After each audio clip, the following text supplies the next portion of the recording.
Diputado Ser Venegas, tiene la palabra el diputado Marcelo Chile. Gracias, presidente.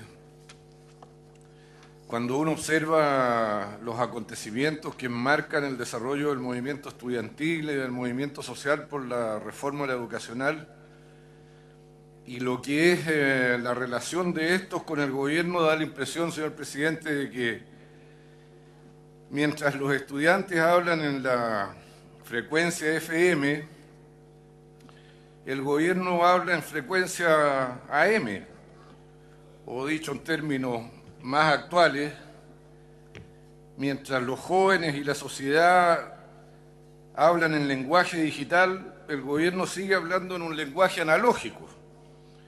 Y siendo así las cosas, no hay ninguna comunicación entre las dos partes. Es como una conversación en el vacío.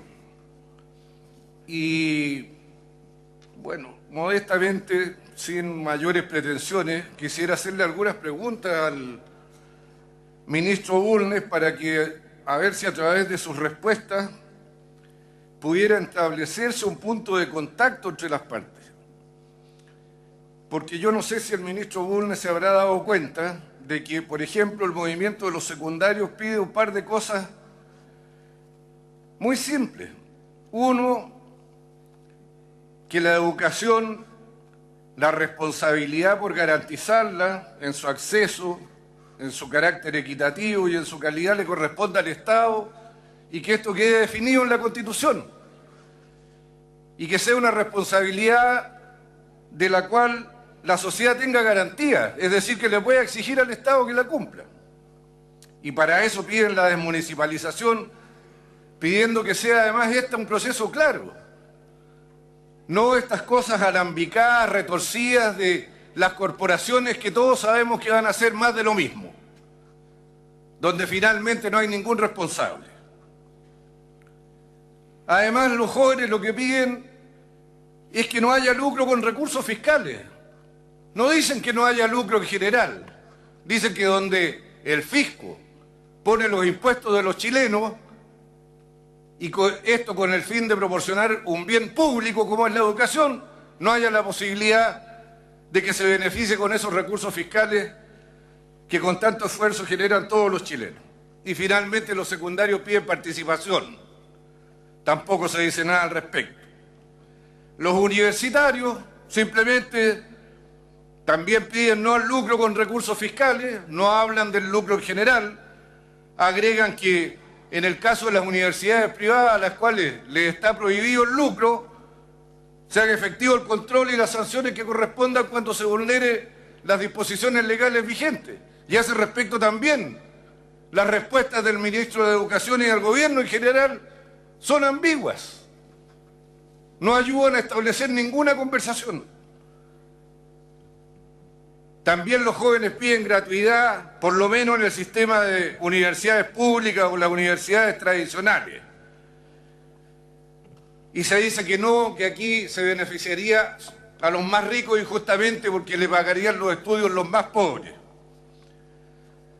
Aquí esto la verdad que es un poco irrisorio porque los verdaderamente ricos en Chile son el 2% y darle gratuidad al 98% si se benefician injustamente el 2%, la verdad que da lo mismo y es un argumento completamente baladí a mi juicio.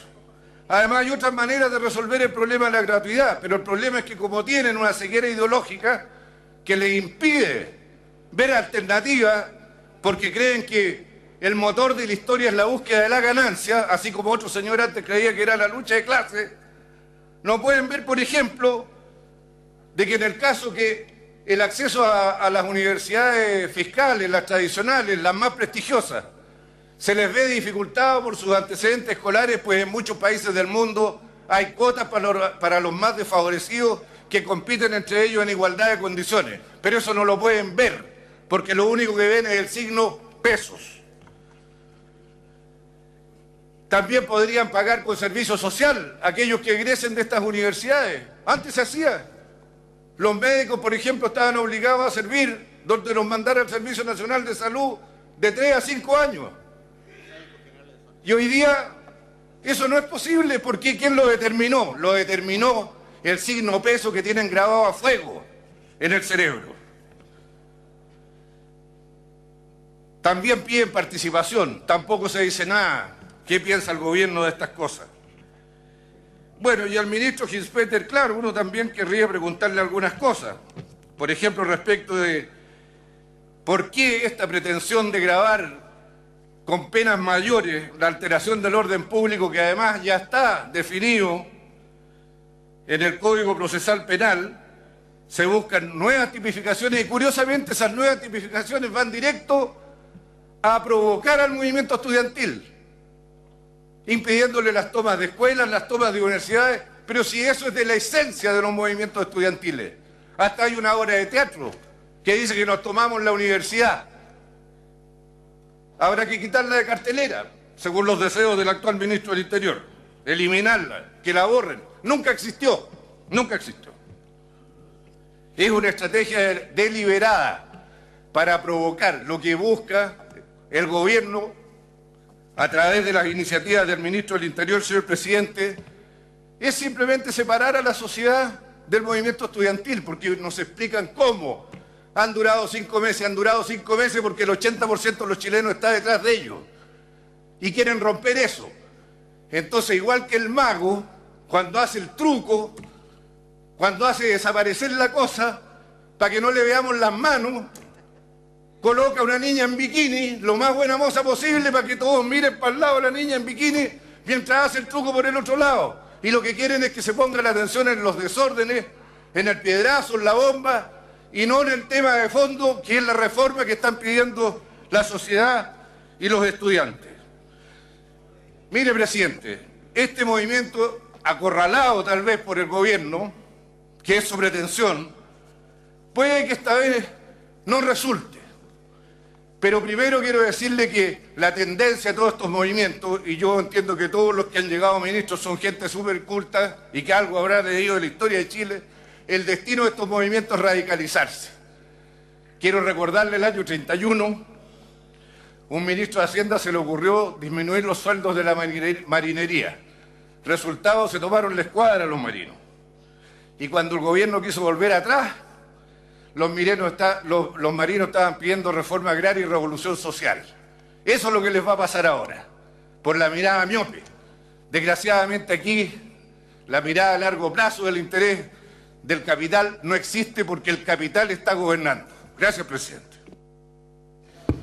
Gracias, diputado Chilin. A continuación,